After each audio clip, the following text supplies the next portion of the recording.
podcast Aden Lubis. Biro jodoh menikah, malu bertanya sesat di jalan, malu mencari jodoh disesatkan setan. Dan seperti biasa kita akan mendengarkan cerita kehidupan untuk kita ambil pelajarannya buat cerminan kita di kehidupan sehari-hari.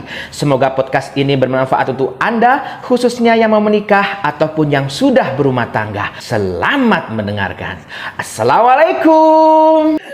Ini ceritaku waktu aku umur 20 tahun dulu, belum ngerti kayak sekarang.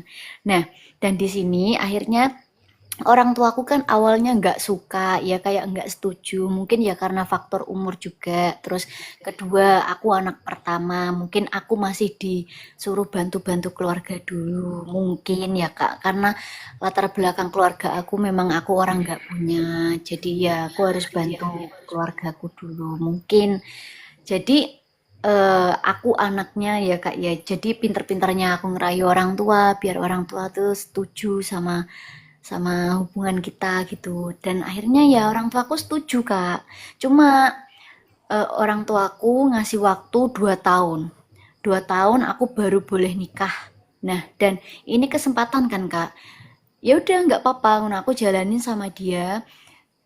Aku maksudnya gini, kan ada kesempatan waktu 2 tahun itu untuk nabung. Karena kita tuh punya prinsip nikah jangan pakai uangnya orang tua gitu. Kalau bisa pakai uang kita. Nah, dan di situ dia cuma iya-iya aja kayak nurut banget sama aku. Ya udah ngono. Jadi kayak gimana ya kayak kita dan gimana ya kayak pas dia ada niatan mau nikahin aku kayak rezeki kita tuh ada aja kayak aku tiba-tiba di kerjaan itu banyak lemburan otomatis gaji naik terus dia juga tiba-tiba naik pangkat awalnya kan cuma buruh biasa di pabrik. Nah, dia tuh jadi mandor sekarang. Dan mandor itu gajinya juga UMR Surabaya sana kayak gitu. Jadi kan kayak aku tuh yakin banget oh mungkin ini memang jodohnya karena ketika dia punya niatan mau serius sama aku kok dilancarkan rezekinya kayak gitu Kak. Tapi ya memang rezeki kita lancar, anehnya ya Kak ya. Uang itu nggak pernah ngumpul. Padahal rezeki kita tuh lancar banget. Dia gajian, aku gajian, aku bisa nabung Kak. Dan tiba-tiba ya ya ini mungkin kebodohan aku ya Kak ya. Tiba-tiba kayak dia itu kayak minta pinjem uang sama aku kayak gitu awalnya. Nah, dan aku nggak mau maksudnya gini loh. Dia cowok kok sampai pinjem aku dan itu nominalnya sampai jutaan gitu loh. Nah kayak gitu, aku nggak mau sampai aku itu di situ nangisnya nggak mau lah, maksudnya kamu tuh cowok kok pinjem aku gitu. Itu Dia itu pertama kali dia pinjem ya? iya pertama kali dia pinjem, pertama kali Dan kamu sebelumnya menolak? iya menolak. Tapi itu belum Wow. selesai Kak, belum selesai itu belum selesai. Itu di Bagus itu situ karena masih pertama kali biasanya dibolehin dulu perempuan namanya cinta kan loh, apapun ini akan belum diberikan. selesai ceritanya, Kak. Ini Oh belum belum. selesai. Belum. Oke oke Ini oke masih lanjut lanjut. debat. Iya, ini masih debat. Aku Oke sama oke. dia itu masih debat.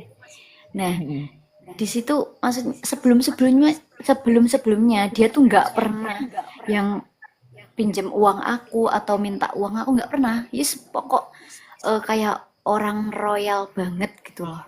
Royal pokoknya. Terus kok tiba-tiba dia pinjam uang aku gitu.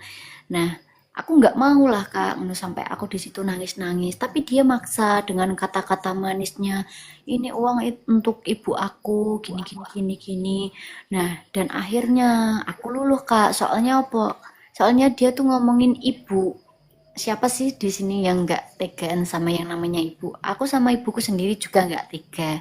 Dan aku mikirnya gini, orang itu nanti juga jadi ibuku. Jadi ya udah aku kasih lah. Nah, dan disitulah letak kegoblokanku. Di situ. Hati-hati, penipuan mengatasnamakan Biro Jodoh Menikah. Kami hanya melayani di saat live TikTok setiap malam pukul 8 malam hingga jam 9 malam. Dan bagikan ke teman-teman Anda, semoga Anda menjadi orang yang bermanfaat untuk orang lain dan menolong mereka. Terima kasih yang sudah memberikan gift. Terima kasih yang sudah belanja di video kami di keranjang bawah. Semoga berkah, lancar rezekinya, sehat selalu, panjang umur untuk Anda. Amin. Allahumma amin.